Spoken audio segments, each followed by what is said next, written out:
자, 설교 제목 한번 해봅니다. 기독교인의 힘은 신앙에서 나옵니다. 기독교인의 힘은 신앙에서 나옵니다. 한 번 더 입니다. 기독교인의 힘은 신앙에서 나옵니다. 기독교인의 힘은 신앙에서 나옵니다. 오늘의 본문 말씀은 가나안 정복 전쟁을 눈앞에 두고 있는 이스라엘 자손들에게 전쟁에 대한 두려움을 이기게 하고 또 사기를 충천하게 하는 힘을 그들에게 주시기 위해서 하나님께서 모세를 통하여 주시는 말씀들을 기록하고 있는 내용입니다. 전쟁을 눈앞에 두고 있는 군인들은 두려울 수밖에 없습니다. 전쟁이라고 하는 것은 생명에 대한 안전이 전혀 보장이 안 되는 가장 위험한 일이기 때문입니다. 더군다나 이스라엘의 가나안 정복 전쟁은 군사적인 여건과 현실적인 여건으로만 본다면 전혀 이길 수가 없는 전쟁입니다. 왜냐? 이스라엘 자손들이 싸워야 할 대상은 가나안에 살고 있는 7 부족 국가들이었습니다. 요즘으로 말하면 군사적으로 열등한 상태에 있는 작은 나라가 자기들보다 군사적으로 월등한 나라 7 나라를 상대해야 하는 버거운 전쟁이기 때문입니다. 이뿐만이 아닙니다. 이스라엘의 군대는 말의 군대이지 조직적인 훈련이 전혀 되지 아니하는 평민들로 구성이 된 엉성한 군대였습니다. 거기에다가 이스라엘의 군대는 전쟁에 사용하는 무기조차도 형편이 없었습니다. 가나안의 7 부족 국가들 중에는 철무기를 사용하는 국가들이 있었던 반면에 이스라엘의 무기는 청동기로 만든 무기였습니다. 우리가 고대 사회를 보면 석기시대와 청동기 시대 그리고 철기시대가 있었습니다. 석기시대는 주로 동물의 뼈나 돌을 깎아 만든 무기를 사용했습니다. 석기시대를 정복한 문화가 바로 청동기 문화입니다. 청동기 문화보다 더 강한 무기가 철제로 무기를 만든 철기 무기입니다. 철기 문화는 철로서 다양한 무기를 만들어서 청동기 문화를 일순간에 정복을 해버리고 맙니다. 그러니 여러분, 인류가 발전하는 역사의 순리로만 보더라도 이스라엘의 청동기 무기가 가나안의 철기 무기를 이긴다고 하는 것은 전혀 불가능한 일입니다. 이뿐만이 아닙니다. 이스라엘이 싸워야 할 가나안의 7 부족들은 그들이 살고 있는 성에 이미 든든한 성벽을 쌓고 또 진지들을 잘 구축하고 있는 상태였습니다.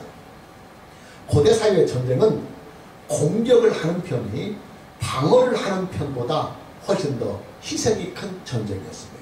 왜냐하면 방어를 하는 쪽에서는 성벽을 은신처로 삼고 비교적 유리한 조건에서 싸우지만 공격을 하는 쪽에서는 성벽을 기어 올라가서 성 안에 은신하고 있는 적군들을 상대로 싸워야 하기 때문에 공격하는 쪽이 방어를 하는 쪽보다 훨씬 더 불리한 전쟁이 고대 사회의 전쟁이었습니다. 이스라엘의 가나안 정복 전쟁은 공격자의 입장에서의 전쟁입니다. 당연히 성벽과 진지를 구축하고 있는 가나안 군대를 상대로 싸운다고 하는 것은 아주 어렵고 힘든 전쟁이 되는 것입니다. 무슨 말이냐? 이스라엘의 가나안 정복 전쟁은 현실적인 여건이나 군사적인 측면으로 볼 때 전혀 이길 수가 없는 전쟁이었다는 말입니다. 문제는 이스라엘의 입장에서 볼 때 이 전쟁은 반드시 해야만 하는, 치워야만 하는 전쟁이었다고 하는 이 사실입니다. 왜냐? 첫째, 이스라엘의 가나안 정복 전쟁은 그 성격이 하나님의 심판을 대행하는 일이기 때문입니다. 하나님께서는 가나안의 7 부족가들을 심판하시기로 그 뜻을 정하시고 그들을 심판하는 그 일을 이스라엘 자손들에게 대행을 하도록 위임을 하셨습니다. 두 번째, 이스라엘의 가나안 정복 전쟁은 하나님께서 이스라엘 자손들에게 주신 기업을 차지하는 일입니다. 하나님께서는 이스라엘 자손들에게 그들이 살아갈 땅을 기업으로 주셨는데 그들이 기업으로 받은 그 땅이 바로 가나안 땅입니다. 무슨 말이냐? 이스라엘 자손들에게 있어서 가나안 정복 전쟁은 선택의 문제가 아니라 필수라는 말입니다. 이스라엘의 존폐 여부가 달려있는 아주 중대한 전쟁이라는 말입니다. 그런데 여러분, 가나안 정복 전쟁을 눈앞에 두고 있는 이스라엘 자손들의 마음이 얼마나 복잡하겠습니까? 만일에 이스라엘 자손들이 가나안 땅을 차지하지 못한다면 그들은 평생을 광야에서 유리하는 떠돌이 생활을 계속해야만 합니다. 그리고 그런 비극적인 인생은 당대에서만 끝나는 것이 아니라 그들의 후손들까지도 계속해서 이어가야만 합니다.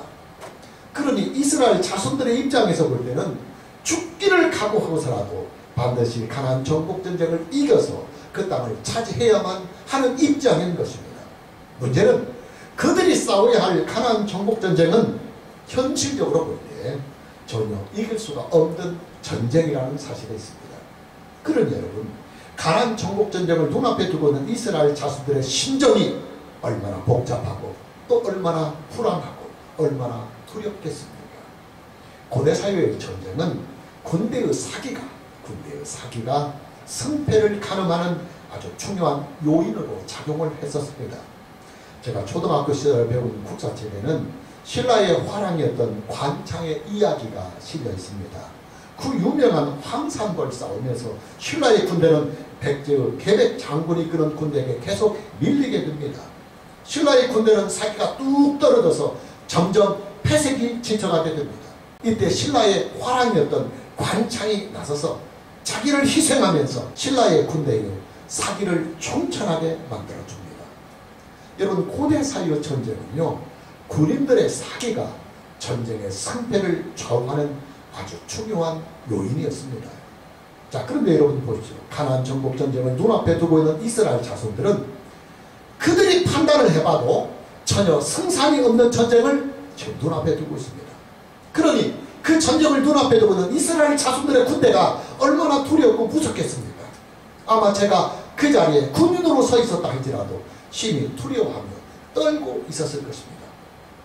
자, 이런 상황에서는 당연히 이스라엘 자손들의 사기를 충천하게 해줘야 할 무엇인가가 반드시 있어야만 합니다. 그들의 사기를 충천하게 할 수 있는 요인이 뭐냐? 신앙의 힘입니다. 왜냐하면 이스라엘 자손들의 힘은 신앙에서부터 나오기 때문입니다. 이스라엘 자손들은 신앙으로 살아가는 신앙의 백성들이기 때문입니다. 여러분, 인생을 신앙으로 살아가는 사람들에게는요, 신앙의 힘이 최고의 힘이 됩니다. 기독교의 역사를 보면 기독교의 환란기가 있었습니다. 그리고 그 환란기에 수많은 기독교인들이 아주 잔인하고도 고통스러운 방법으로 순교를 당했던 일들이 있습니다. 여러분, 사람이요, 정신이 아주 말짱한 상태에서 잔인하고도 무서운 방법으로 죽임을 당한다고 하는 이 일은요, 그렇게 말처럼 쉬운 일이 아닙니다. 엄청난 공포와 엄청난 두려움이 따르는 일입니다. 그럼에도 불구하고 그 많은 순교자들이 그들의 신앙에 변절을 하지 아니하고 그 무섭고도 두려운 순교의 길을 갈 수 있었던 힘이 어디에서 나왔느냐? 그들의 신앙에서부터, 그들의 믿음으로부터 순교의 힘이 나왔던 것입니다. 하나님께서는 이스라엘 자손들에게 신앙의 힘을 주십니다. 어떻게 주시느냐? 하나님의 말씀으로 주십니다. 이 부분이 아주 중요한 부분. 오늘 보면 17절입니다. 네가 혹시 심중에 이르기를 이 민족들이 나보다 많으니 내가 어찌 그를 쫓아낼 수 있으리요 하리라마는. 자, 보면 17절 말씀을 보면 이 민족이 나보다 많으니라는 말씀이 나옵니다. 이 말씀은 가나안의 군대가 이스라엘의 군대보다 군인들의 숫자가 많다는 말만은 아닙니다. 이 말씀은 가나안의 군대가 이스라엘의 군대보다 군사적인 측면에서 볼 때 훨씬 더 강하다는 표현을 그렇게 표현하고 있습니다. 왜냐하면 고대 사회의 전쟁은 군대의 숫자, 군인들의 숫자가 곧 군대의 힘이었기 때문입니다.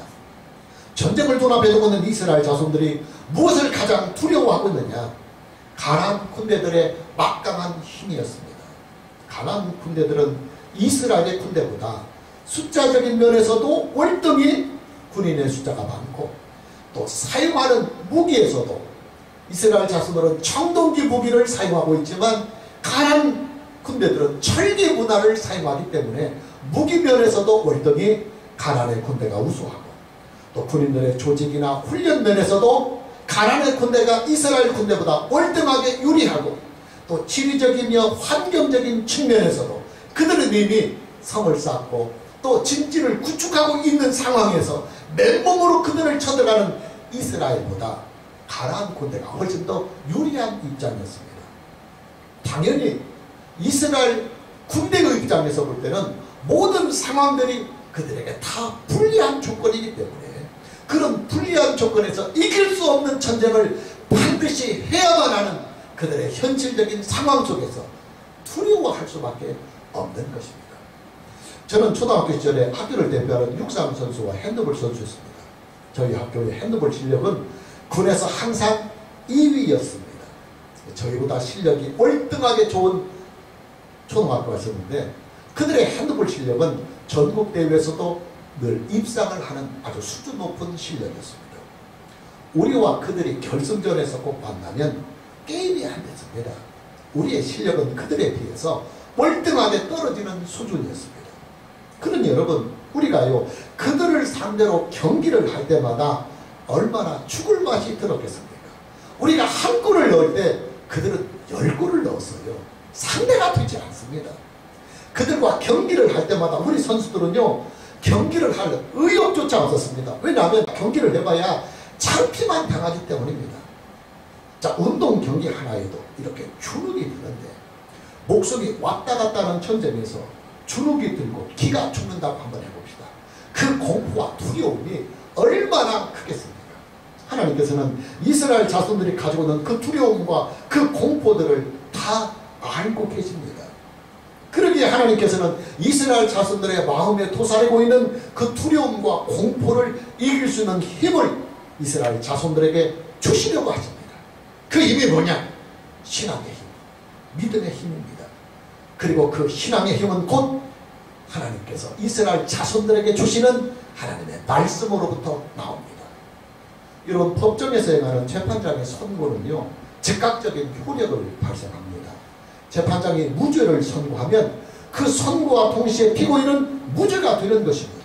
또 재판장이 유죄를 선고하면 그 선고와 동시에 피고인은 유죄에 따른 형을 받아야 합니다. 하나님의 말씀은 재판장의 선고와 같아서 하나님의 말씀이 주어짐과 동시에 즉각적으로 하나님의 말씀은 그 효력을 발생하게 됩니다. 왜냐? 하나님의 말씀은 그 말씀을 책임짓는 하나님의 능력이 그 말씀과 함께 역사하기 때문입니다. 우리가 창세기 1장에 기록되어 있는 하나님의 창조의 기사를 보면 하나님께서는 존재하는 모든 세계를 다 말씀으로 창조하셨습니다. 하나님께서 하늘이 있으라 하시면 하늘이 있고, 또 하나님께서 땅이 있으라 말씀하시면 땅이 있는 것이고, 또 하나님께서 빛이 있으라 하면 빛이 있었고, 또 하나님께서 물이 한 곳으로 보이고 묻지 드러나라 이렇게 말씀을 하시면 그대로 되는 것입니다. 하나님께서 땅은 풀과 씨 맺는 채소와 각기 종류대로 씨 가진 열매 맺는 나무를 내라 이렇게 말씀하시면 그대로 되는 것입니다. 여러분, 하나님의 말씀은요 그 자체의 능력을 가지고 있습니다. 왜냐? 영으로 존재하시는 하나님께서는 하나님의 존재를 나타내실 때 말씀으로 하나님의 존재를 나타내시기 때문입니다. 하나님은 전능하신 분이십니다. 그 전능하신 분이 자기 자신의 전능하신 능력을 나타내실 때 영으로 존재하시기 때문에 눈에 보이지 않으니까 어떻게 그 전능하신 능력을 우리에게 나타내시느냐? 말씀으로 나타내십니다. 하나님께서는 말씀하신 그대로 이루어 가시며 또 하나님의 말씀 그 자체가 전능하신 능력이 되는 것입니다. 하나님께서 이스라엘 자손들에게 주시는 신앙의 힘은 바로 하나님의 말씀이었습니다. 하나님께서는 전능하신 하나님의 말씀을 이스라엘 자손들에게 주셔서 그들에게 신앙의 큰 힘을 주시게 됩니다. 자, 하나님께서 이스라엘 자손들에게 주시는 그 힘이 되시는 하나님의 말씀을 우리가 본문을 통해서 함께 봅니다. 본문 18절과 19절입니다.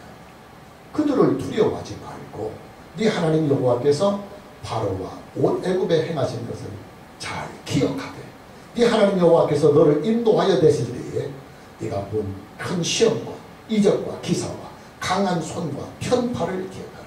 네 하나님 여호와께서 네가 두려워하는 모든 민족에게 그와 같이 행하실 것이요. 하나님께서는 이스라엘 자손들에게 이렇게 말씀하십니다. 야, 이스라엘 자손들아, 너희는 내가 애굽에서 너희를 인도하여 낼 때 행하였던 그 놀라운 능력들과 그 기사들을 보고 듣고 그리고 확인하지 아니하였느냐?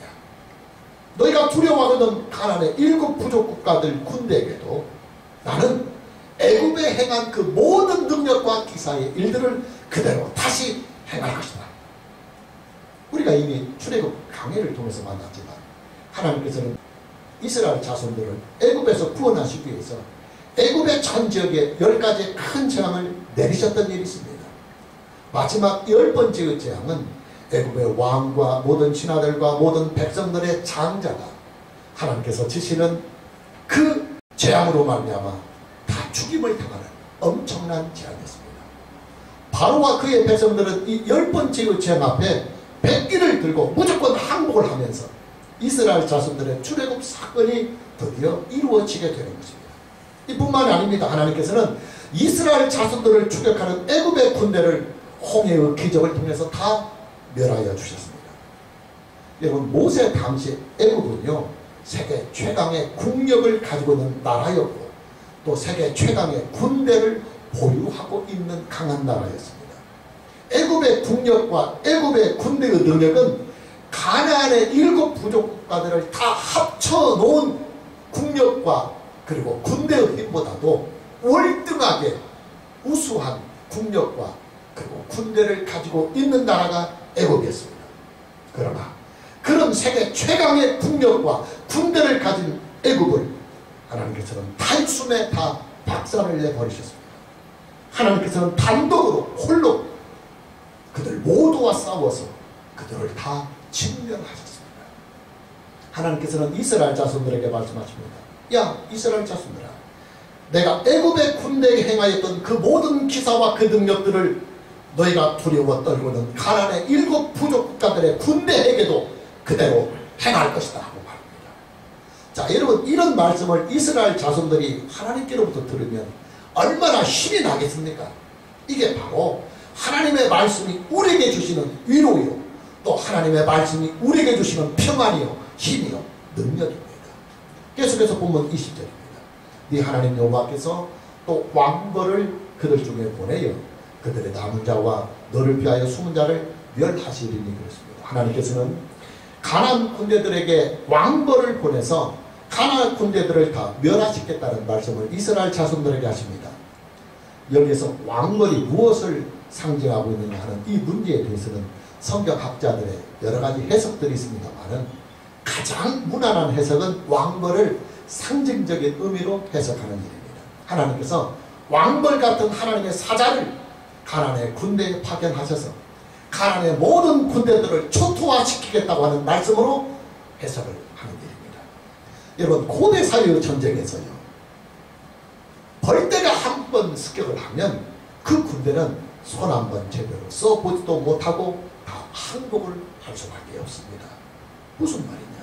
하나님께서 가나안의 7 부족 국가들의 군대를 친히 상대해 주셔서 이스라엘 군대에게 완전한 승리를 주시겠다고 약속하시는 말씀이요, 그리고 약속인 것입니다.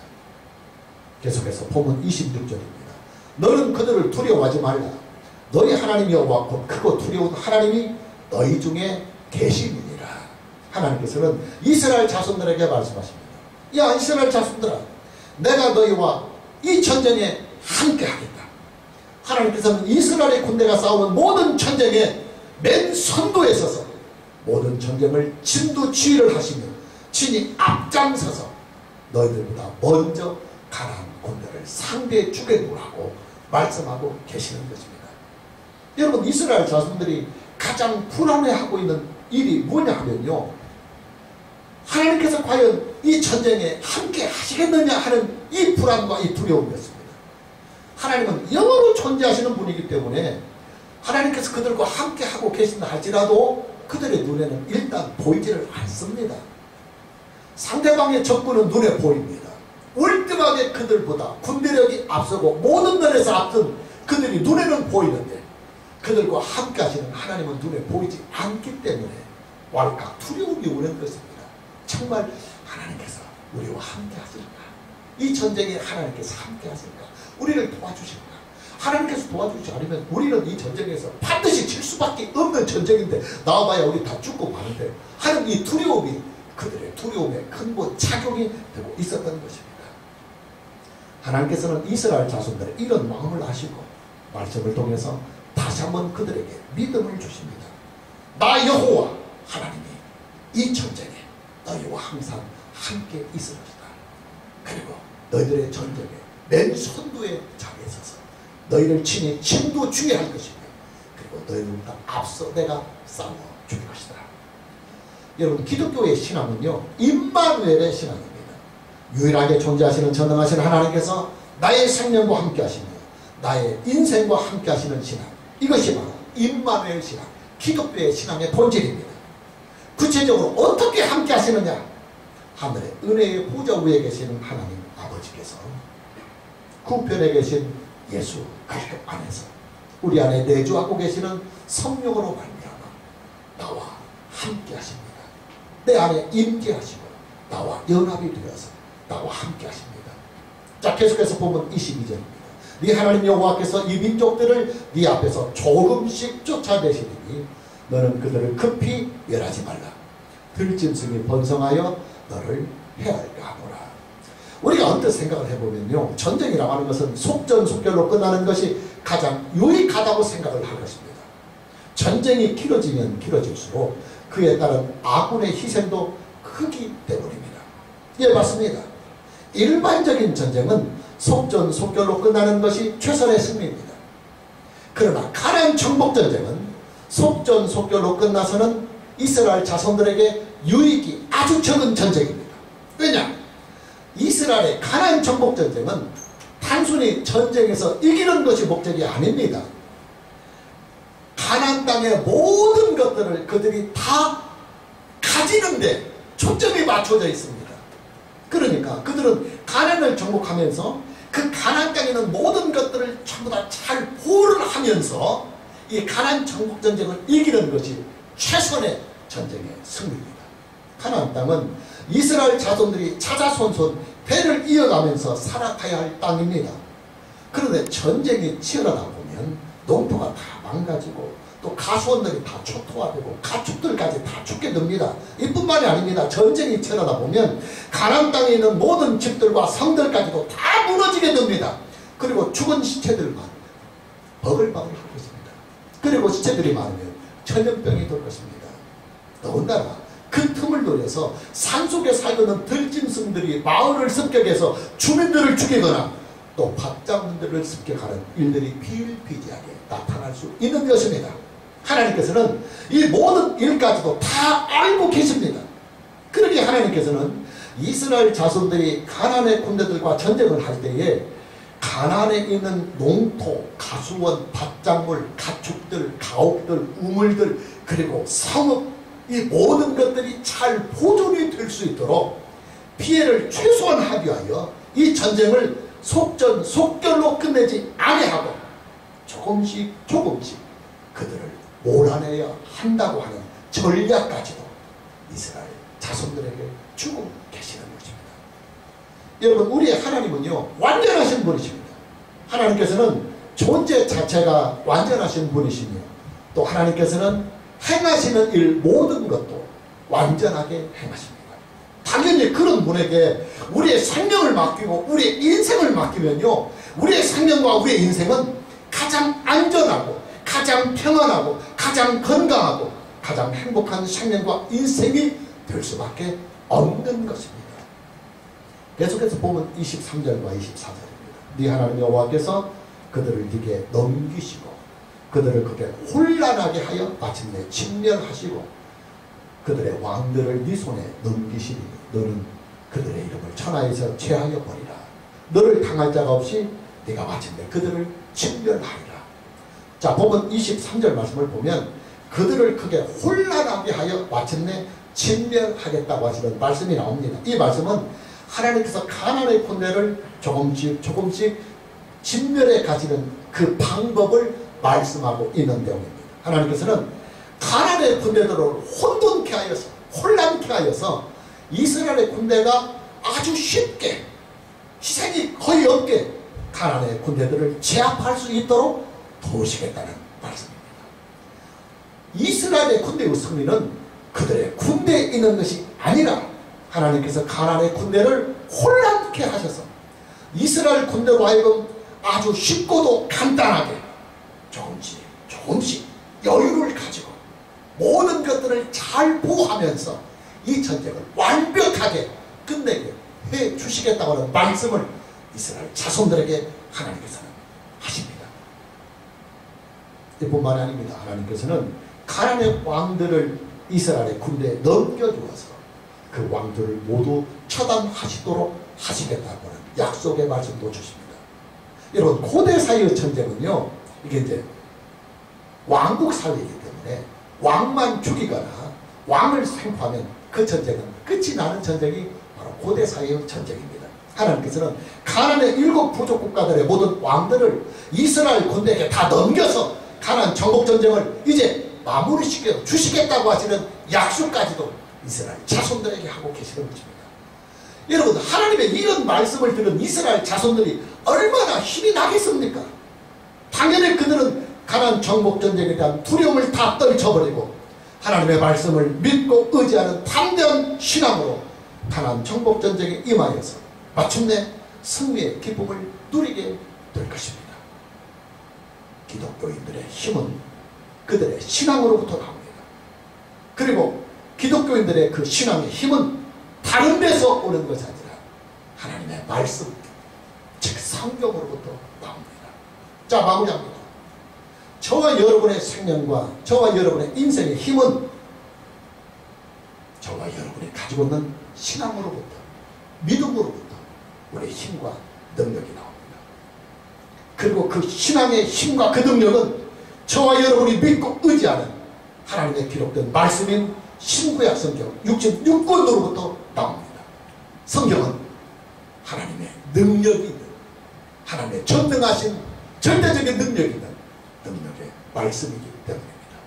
이건 제 말이 아니고 성경 말씀입니다. 우리가 잠언 5절로 로마서 10장 17절 말씀을 보면 그러므로 믿음은 들음에서 나며, 여러분, 기독교의 힘은, 기독교인들의 힘은 믿음에서 나오는데 그 믿음은 들음에서 온다. 그런데 무엇을 들음으로 너에게 믿음의 힘이 오느냐? 그리스도의 말씀, 즉 하나님의 말씀으로 말미암느니라. 할렐루야. 그렇다면 여러분, 저와 여러분에게 힘이 필요하다고 느낄 때마다 우리가 어떻게 해야 할 것입니까? 성경 말씀을 듣고 그리고 성경 말씀을 읽어야 합니다. 그리고 한 걸음 더 나아가서 오늘 내가 듣고 오늘 내가 읽은 그 성경 말씀을 하나님께서 지금 오늘 나에게 주시는 말씀으로 믿고 그 말씀에 순종하고 그 말씀을 따라가는 것입니다. 그리하면 저와 여러분이 믿고 순종하는 성경 말씀은 나의 신앙이 됩니다. 그리고 그 신앙은 나의 인생의 능력이 되고 나의 생명의 힘이 되어서 폭발적인 힘으로 저와 여러분의 생명과 인생을 주도해 나가실 것입니다. 오늘 저와 여러분 모두에게 하나님의 기록된 말씀인 신구약 성경 66권의 말씀을 믿고 순종하면서 믿음의 큰 힘을 가지고 험한 인생을 날마다 승리하며 성공하며 살아가는 이 은혜가 있기를 주님의 이름으로 축복합니다. 찬양합니다.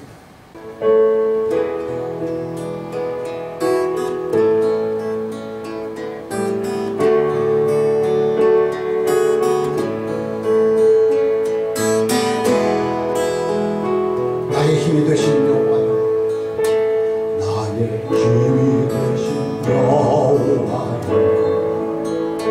내가 주님을 사랑합니다. 주는 나의 반석이시며 나의 요새시라. 주는 나를 건지시는 나의 주, 나의 하나님, 나의 피가 바위시요 나의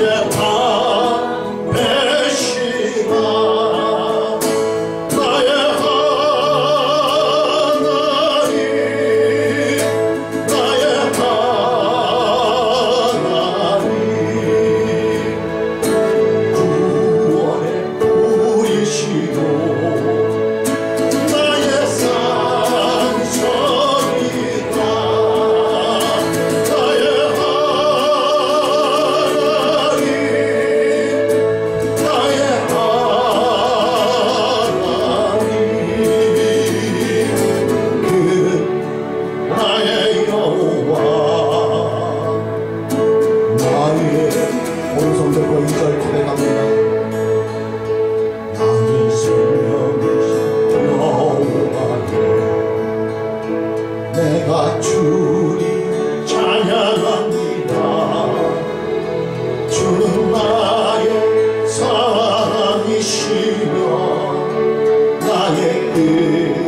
이끄시라. 주는 나를 이끄시어 주의 인도하시며 나의 생의 목자 되시니 내가 따른 두 손 높이 들고 나의 하나님 나의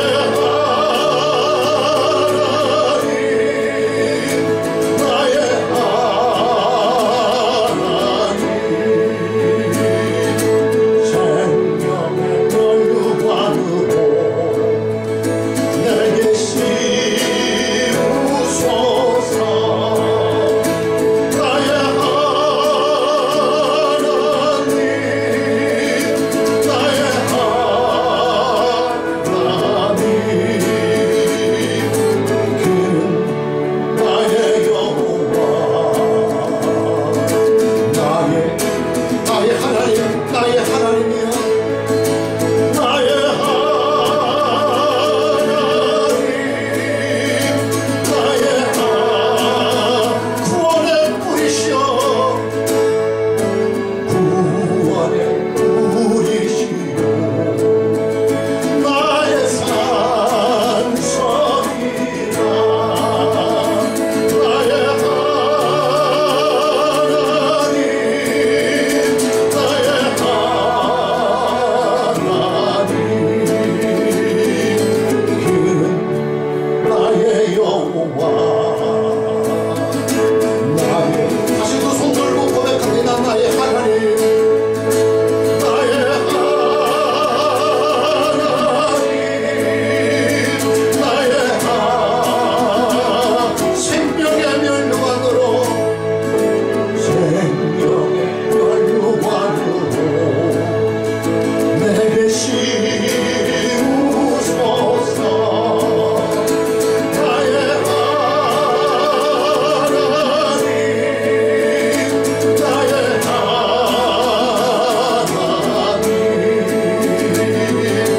그는 나의 여호와 나의